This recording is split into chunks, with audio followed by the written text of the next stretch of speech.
Hello friends, welcome to my channel. Friends, మా ఛానల్ని మీరు ఫస్ట్ టైం చూస్తున్నట్లయితే తప్పకుండా సబ్స్క్రైబ్ చేసుకోండి. పక్కనే ఉన్న బెల్ ఐకాన్ని క్లిక్ చేసి ఆల్ ఆప్షన్ని సెలెక్ట్ చేసుకోండి. ఫ్రెండ్స్, ఈ వీడియో చాలా ఇంట్రెస్టింగ్గా ఉండబోతుంది. తప్పకుండా చివరి వరకు చూడండి. ఇక స్టోరీలోకి వెళ్ళినట్లయితే, ప్రేమ ఒంటరిగా కూర్చొని శ్రీవల్లి గురించే ఆలోచిస్తూ చాలా కోపంతో రగిలిపోతూ ఉంటుంది. ఏంటి, ఆ శ్రీవల్లి రోజురోజుకి తన ఆగడాలు ఎక్కువైపోతున్నాయి. అసలు నేను నిద్రపోతూ ఉంటే నా మొహం మీద నీళ్లు చల్లడమేంటి? అంతేకాకుండా నేను రోజు ఉదయాన్నే లేచి కల్లాపు చల్లి ముగ్గు వేయడమేంటి? తను నన్ను ఎందుకు ఇలా బాధ పెడుతుంది? అసలు ఆ శ్రీవల్లి నిజస్వరూపాన్ని ఎలా తెలుసుకోవాలి? తన నిజస్వరూపాన్ని తెలుసుకొని మావయ్య ముందు బయట పెట్టాలి. అలా అయితేనే తన నిజాన్ని తెలుసుకొని, తన మోసం గురించి తెలుసుకొని శ్రీవల్లిని బెడపట్టుకొని బయటికి గెంటేస్తాడు అని చెప్పి ఇక ప్రేమ అనుకుంటూ ఉంటుంది. ఇంతలోనే అటుగా వెళ్తున్న నర్మద ప్రేమను చూసి, ఇదేంటి, ప్రేమ ఒంటరిగా కూర్చొని ఆలోచిస్తుందేంటి, ఏం జరిగి ఉంటుంది అని చెప్పి ఇక నర్మద వెంటనే ప్రేమ దగ్గరికి వెళ్ళి, ఏంటి ప్రేమ, ఏం జరిగింది, ఎందుకు అంతలా ఆలోచిస్తున్నావు అని నర్మద అనేసరికి ఇక ప్రేమ కన్నీళ్లు పెట్టుకుంటూ నర్మదని హగ్ చేసుకొని, అక్క, ఆ శ్రీవల్లి రోజురోజుకి నన్ను చాలా ఇబ్బంది పెడుతుంది. నేను రోజు ఉదయాన్నే లేచి ఇంటి పనులు చూడాలంట, లేకపోతే మావయ్యతో చెప్తానని నన్ను బెదిరిస్తుందక్క. ఎలాగైనా ఆ శ్రీవల్లిని ఏదో విధంగా నిజస్వరూపాన్ని బయట పెట్టాలక్క అని ప్రేమ అనగానే అప్పుడు నర్మద, అవునా, నీ మొహం మీద నీళ్లు చల్లిందా? అసలు ఎందుకు దానికి అంత పొగరు? దాని నిజస్వరూపాన్ని ఎలాగైనా బయట పెడతాను. వాళ్ళు మోసం చేసి శ్రీవల్లిని బావగారికిచ్చి పెళ్లి జరిపించారు. పద, వాళ్ళ పుట్టింటి గురించి నిజం తెలుసుకొని మావయ్య ముందు బయట పెడదాం అని చెప్పి ఇక నర్మద అనగానే అప్పుడు ప్రేమ, సరే అక్క, వెళ్దాం పద అని చెప్పి నర్మద ప్రేమ ఇద్దరు కూడా బయటికి వెళ్తూ ఉంటారు. అది గమనించిన శ్రీవల్లి, ఏయ్, ఎక్కడికి వెళ్తున్నారు? ఇంట్లో పనులు ఎక్కడివక్కడే ఉన్నాయి. అందేంటి, ఇంట్లో పనులు వదిలేసి వెళ్తున్నారేంటి? ముందు ఆ పనులు చూసుకున్న తర్వాతే ఆఫీస్కి, కాలేజీకి అని శ్రీవల్లి చెప్పగానే ఆ మాటలు విన్న నర్మద, చూడు, ఇంట్లో పనులు చేస్తూ ఉంటే ఆఫీస్కి లేట్ అవుతుంది. మేము ఆ ఇంట్లోనూ అన్నము టిఫిను ఏది తినము, మాకు అవసరం లేదు అని చెప్పి ఇంట్లో నుంచి వెళ్ళిపోతూ ఉంటే ఇక శ్రీవల్లికి చాలా కోపం వస్తుంది. అది గమనించిన వేదవతి, ఏంటి శ్రీవల్లి, తాళాలు నీ చేతికి రాగానే ఏదో మారిపోయినట్టున్నావు, ఈ ఇంటి పెద్ద దిక్కు నువ్వే అన్నట్టు చేస్తున్నావేంటి అని వేదవతి అనగానే ఆ మాటలు విన్న శ్రీవల్లి ఒక్కసారి షాక్ అవుతుంది.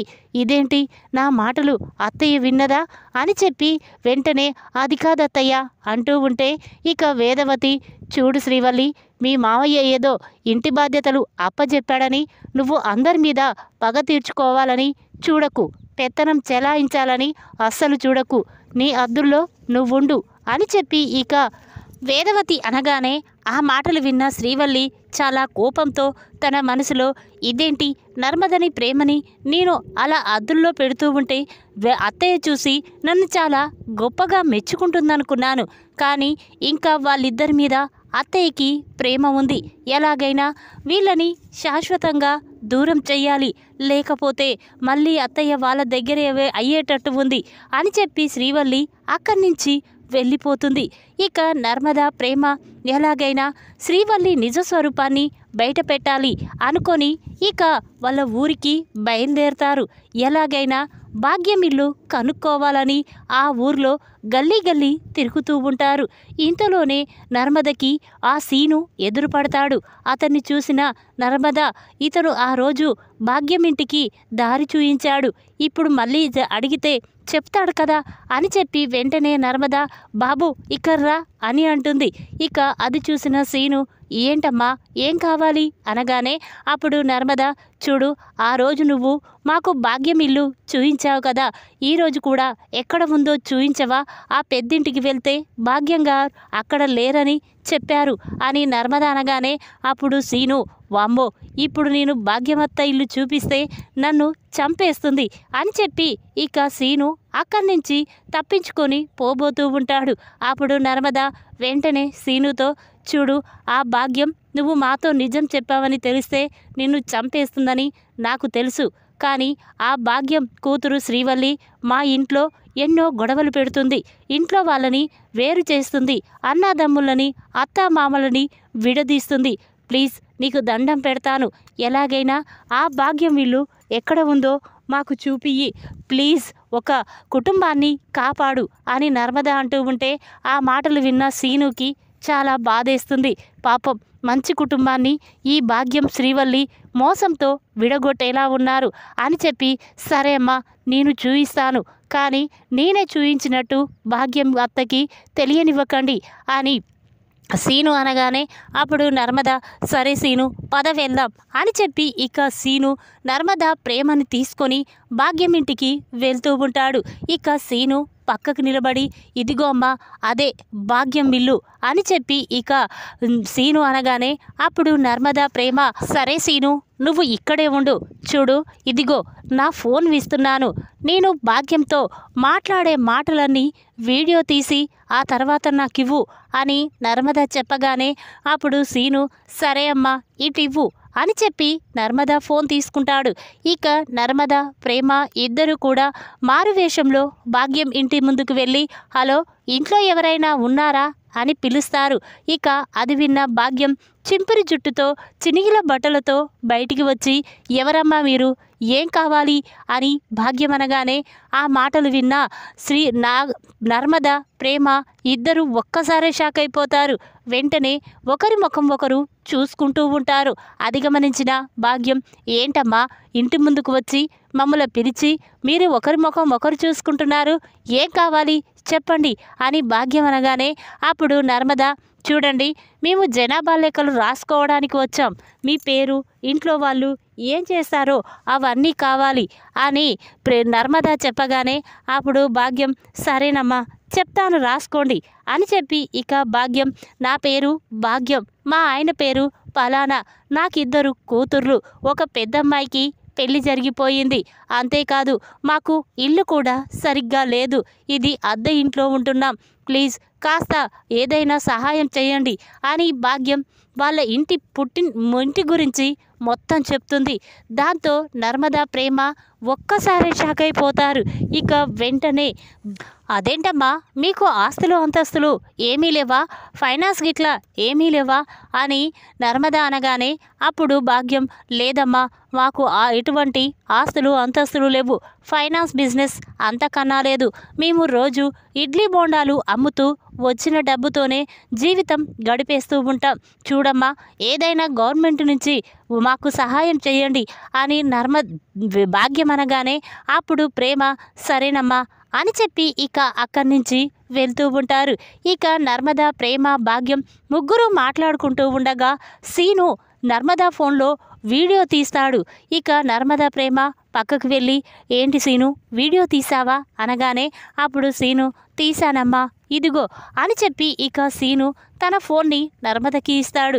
ఇక దాంతో ప్రేమ, చూసావాక్క ఆ భాగ్యం శ్రీవల్లి మనల్ని ఎంత మోసం చేశారో, వాళ్ళకి ఎటువంటి ఆస్తులు అంతస్తులు లేవంట, ఫైనాన్స్ బిజినెస్ అంతకన్నా లేదంట, కానీ మోసం చేసి శ్రీవల్లిని బావగారికిచ్చి పెళ్లి జరిపించింది, అంతేకాకుండా ఆ శ్రీవల్లి మనలాగే ఏమీ మోసం చెయ్యనట్టే ఇంట్లో పెత్తనం చెలాయిస్తుంది, చూడక్క ఆ శ్రీవల్లి నిజస్వరూపాన్ని మావయ్య ముందు బయటపెట్టి తనని మెడపట్టుకొని బయటికి గెంటించాలక్క అని చెప్పి ఇక ప్రేమ అనగానే అప్పుడు నర్మద, సరే పద వెళ్దాం, దాని సంగతి ఇప్పుడు చెప్తాను కదా అని చెప్పి నర్మద ప్రేమ ఇద్దరు కూడా ఇంటికి వెళ్తారు. ఇక నర్మద ప్రేమ రామరాజు కోసమే ఎదురు చూస్తూ ఉంటారు. ఇంతలోనే రామరాజు రైస్ మిల్ నుండి ఇంటికి వస్తాడు. తన గదిలో రామరాజు కూర్చొని ఆలోచిస్తూ ఉండగా నర్మద ప్రేమ ఇద్దరు కూడా రామరాజు దగ్గరికి వెళ్తారు. ఇక వాళ్ళని చూసిన రామరాజు, ఏంటమ్మా ఏం కావాలి, ఏదైనా కావాలంటే శ్రీవల్లిని అడగమని చెప్పాను కదా, నాతో ఏం పని అని రామరాజు అనగానే అప్పుడు నర్మద, మామయ్య మీతోనే పని, ఇప్పుడు శ్రీవల్లి అక్కతో ఏమీ పని లేదు అని నర్మద అంటుంది. అప్పుడు రామరాజు, లేదమ్మా మీకేదైనా అవసరం ఉంటే శ్రీవల్లిని అడిగి తీసుకోండి అని రామరాజు అనగానే అప్పుడు ప్రేమ, లేదు మావయ్య, మీతోనే మాకు అవసరం, మీతో ఒక ముఖ్యమైన విషయం మాట్లాడడానికే ఇక్కడికి వచ్చాం అని ప్రేమ అంటుంది. అప్పుడు రామరాజు, లేదమ్మా, మీతో మాట్లాడవలసిన అవసరము కానీ నాకు లేదు, ముందు ఇక్కడి నుంచి వెళ్ళండి అని రామరాజు అంటాడు. అప్పుడు ప్రేమ, లేదు మావయ్య, ఈ ముఖ్యమైన విషయం తెలిసాక నువ్వు ఏ నిర్ణయం తీసుకున్నా మేము దానికి ఒప్పుకుంటాం, ప్లీజ్ ఒక్కసారి మా నిర్ణయం వినండి మావయ్య అని ప్రేమ చెప్పగానే అప్పుడు రామరాజు, సరే చెప్పండమ్మా అని అంటాడు. ఇక నర్మద, చూడండి మావయ్య, శ్రీవల్లి అక్క ఎంతో మంచిదని తన మాటలు నమ్మి నువ్వు మోసపోతున్నావు. ఇంటి పెద్ద కోడలిగా అన్ని అవసరాలు తనే తీరుస్తుందని, ఇంట్లో అన్ని బాధ్యతలు దగ్గరుండి తనే తీర్చుకుంటుందని నువ్వు శ్రీవల్లి అక్క మీద ఎంతో గుడ్డి నమ్మకం పెట్టుకున్నావు. కానీ తను మనల్ని మోసం చేస్తుంది మావయ్య అని నర్మద అనగానే ఇక ఆ మాటలు విన్న రామరాజు, ఏంటమ్మా మీకంటే ఎక్కువ తనేం మోసం చేస్తుంది, మీ గురించి తెలిసాక కూడా ఇంకా మీ మాటలు నమ్మలేను, తనని ఎలాగైనా ఇంట్లో నుంచి బయటికి పంపించాలని చూస్తున్నారా అని రామరాజు అనగానే అప్పుడు నర్మద, లేదు మావయ్య, మాకు శ్రీవల్లి అక్క అంటే ఎటువంటి కోపము లేదు, కానీ తను చేసే మోసం గురించి మీరు తెలుసుకోవాలనే మీతో చెప్పడానికి ఇక్కడికి వచ్చాం. చూడండి మావయ్య, వాళ్ళకి పుట్టింటి వాళ్ళకి ఆస్తులు అంతస్తులు ఏమీ లేవు, ఫైనాన్స్ బిజినెస్ అంతకన్నా లేదు, కానీ భాగ్యం మోసం చేసి తన కూతుర్ని బావగారికిచ్చి పెళ్లి జరిపించింది. ఈ విషయం మీకు తెలియదు అని నర్మద చెప్పగానే ఆ మాటలు విన్న రామరాజు ఒక్కసారే షాక్ అయిపోతాడు. ఏంటమ్మా, ఏం మాట్లాడుతున్నారు? మొన్న వాళ్ళింట్లో పెళ్లి కూడా జరిపించింది, అంతేకాకుండా నిన్న కాక మొన్న మనకి సారె కూడా పెట్టెళ్ళింది. అలాంటి భాగ్యం గురించి తప్పుగా మాట్లాడొద్దు. చూడు, మీరు ఎన్నో తప్పులు చేసినా నేను క్షమించాను, కానీ శ్రీవల్లి విషయంలో ఇలా తప్పు చేస్తే మాత్రం అస్సలు ఊరుకోను, మిమ్మల్ని బయటికి పంపించవలసి వస్తుంది అని రామరాజు అనగానే అప్పుడు నర్మద, లేదు మావయ్య, ఒక్కసారి ఈ వీడియో చూడండి అని చెప్పి ఇక నర్మద ఆ వీడియోని రామరాజుకి ఇస్తుంది. అది చూసిన రామరాజు ఒక్కసారి షాక్ అయిపోతాడు. ఏంటమ్మా, ఏంటి ఈ వీడియో? భాగ్యం ఈ అవతారంలో ఉందేంటి అని రామరాజు అనగానే అప్పుడు ప్రేమ, మావయ్య, ముందు మీరు అలా ఇంటికి వెళ్ళి నిజం తెలుసుకుందరు పదండి అని చెప్పి ఇక ప్రేమ అనగానే అప్పుడు రామరాజు, సరే అమ్మా, నేను కళ్ళతో చూసిందాకే ఈ నిజాన్ని నేను నమ్మను, పదండి వెళ్దాం అని చెప్పి ఇక రామరాజు, నర్మద, ప్రేమ ముగ్గురు కలిసి భాగ్యం ఇంటికి వెళ్తారు. ఇక భాగ్యం తన భర్త ఇద్దరూ కూడా టిఫిన్కి కావాల్సిన సామాన్లన్నీ సైకిల్ మీద సర్దుతూ ఉంటారు. ఇంతలోనే రామరాజు అక్కడికి వెళ్ళి భాగ్యం తన భర్తను చూసి ఒక్కసారే షాక్ అయిపోతాడు. ఇక రామరాజును చూసిన భాగ్యం తన భర్త ఇద్దరూ కూడా చాలా కంగారు పడుతూ స్టన్ అయిపోయి చూస్తూ ఉంటారు. ఇక రామరాజు వెంటనే భాగ్యం భర్త గొంతు పట్టుకొని, ఏంటి మీరు చేస్తున్న మోసం? నా కొడుకుని మోసం చేసి నీ కూతుర్ని నా కొడుక్కిచ్చి పెళ్లి జరిపించావు కదా, చూడు ఎంత ధైర్యం ఉంటే నువ్వు నన్ను మోసం చెయ్యాలనుకుంటావు అని చెప్పి రామరాజు అనగానే అప్పుడు భాగ్యం, అన్నయ్య గారు, నేను చెప్పేది వినండి, ప్లీజ్ కాస్త ఆగండి అంటూ ఉంటే అప్పుడు రామరాజు ఇంకా వినడానికి ఏమీ లేదు. తన పుట్టింటి గురించి శ్రీవల్లి ఎంతో గొప్పగా చెప్పింది, అంతేకాకుండా మాయ మాటలు చేసి మమ్మల్ని మోసం చేస్తుందా అని చెప్పి ఇక వెంటనే రామరాజు శ్రీవల్లి వాళ్ళ నాన్నని పట్టుకొని ఇంటికి తీసుకువస్తాడు. ఇక శ్రీవల్లి ఉయ్యాల మీద కూర్చొని ఊగుతూ మహారాణిలా చూస్తూ చాలా సంతోషపడుతూ ఉంటుంది. ఇక రామరాజు తన తండ్రిని తీసుకొచ్చి శ్రీవల్లి కాళ్ళ ముందల వేయడంతో శ్రీవల్లి ఒక్కసారి షాక్ అవుతుంది. ఇక రామరాజు, ఏంటమ్మా శ్రీవల్లి, ఏం జరిగింది? మహారాణిలా ఊగుతున్నావే, మరి ఈ పరిస్థితి ఏంటి అనగానే శ్రీవల్లి ఒక్కసారి షాక్ అయిపోతుంది. ఏంటి మావయ్య, ఏం జరిగింది? మా నాన్న ఏదైనా తప్పు చేశాడా అని శ్రీవల్లి అనేసరికి రామరాజు, తప్పు చేసింది మీ నాన్న కాదమ్మా, నువ్వు మీ అమ్మ ఇద్దరూ కలిసి మమ్మల్ని మోసం చేసి మీ అమ్మ నిన్ను నా కొడుక్కిచ్చి పెళ్లి జరిపించింది, ఇదంతా ఆస్తి కోసమే కదా అని చెప్పి రామరాజు అనగానే ఆ మాటలు విన్న శ్రీవల్లి కంగారు పడుతూ, అది కాదు మావయ్య, నేను చెప్పేది వినండి అని అంటూ ఉంటే అప్పుడు రామరాజు, చూడమ్మా, ఇక నువ్వేమీ చెప్పనవసరం లేదు, నీ మోసం గురించి మొత్తం నిజం మాకు తెలిసిపోయింది అని చెప్పి ఇక రామరాజు చాలా కోపంగా శ్రీవల్లి చెంప పగలగొడతాడు. ఇక దాంతో శ్రీవల్లి చాలా బాధపడుతూ కన్నీళ్లు పెట్టుకుంటూ ఉంటుంది. ఇక అది చూసిన నర్మదా, ప్రేమ నవ్వుకుంటూ ఉంటారు. ఇక శ్రీవల్లి తన మనసులో, ఒసై, నేను ఇంటి బాధ్యతలు తీసుకున్నానని నా మీద కక్ష కట్టి మా పుట్టింటి గురించి మావయ్యతో నిజం చెప్పారు కదే అని చెప్పి శ్రీవల్లి నర్మదా ప్రేమ మీద కోపంతో రగిలిపోతూ ఉంటుంది. ఇక నర్మదా, చూసావా, నువ్వు మమ్మల్ని బాధ పెట్టాలని చూసావు, కానీ మేం మాత్రం నీ మోసాన్ని, మీ అమ్మ చేసిన కుళ్ళుని బయట పెట్టాం. ఇప్పటికైనా నిజం తెలుసుకొని అందరితో మంచిగున్నావా? సరే, లేకపోతే నీ సంగతి చెప్తాం అని చెప్పి నర్మదా, ప్రేమ అనుకుంటూ ఉంటారు. ఇక ఇంతలోనే చందు శ్రీవల్లి నిజస్వరూపం తెలుసుకొని వెంటనే, నానా, ఈ శ్రీవల్లి మాటలు నమ్మి నేను కూడా మోసపోయాను నానా. నేను సేటు దగ్గర పెళ్లి కోసం 10 లక్షల రూపాయలు తెచ్చి వీళ్ళకి ఇచ్చాను. ఆ డబ్బుతోనే పెళ్లి జరిపించారు. కానీ డబ్బిస్తానని మోసం చేసి ఇంతవరకు నాకు ఆ డబ్బు ఇవ్వలేదు నానా.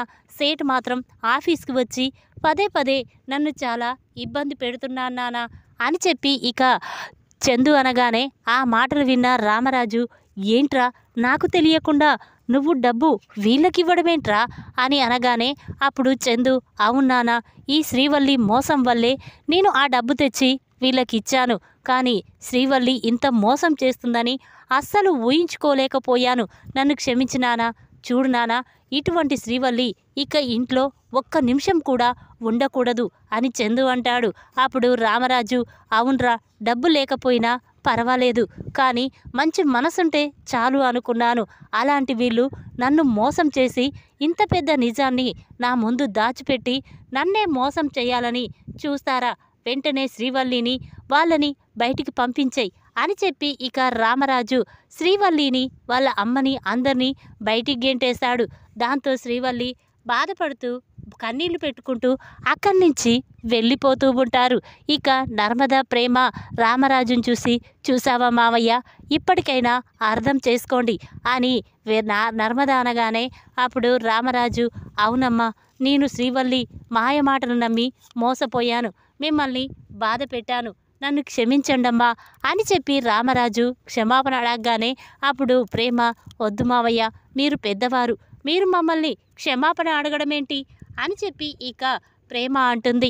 ఈ విధంగా శ్రీవల్లి పుట్టింటి గురించి రామరాజుకి నిజం నిరూపించిన నర్మదా, ప్రేమ షాక్లో శ్రీవల్లి.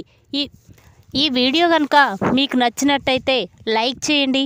మరిన్ని వీడియోల కోసం మా ఛానల్ని తప్పకుండా సబ్స్క్రైబ్ చేసుకోండి. Thanks for watching.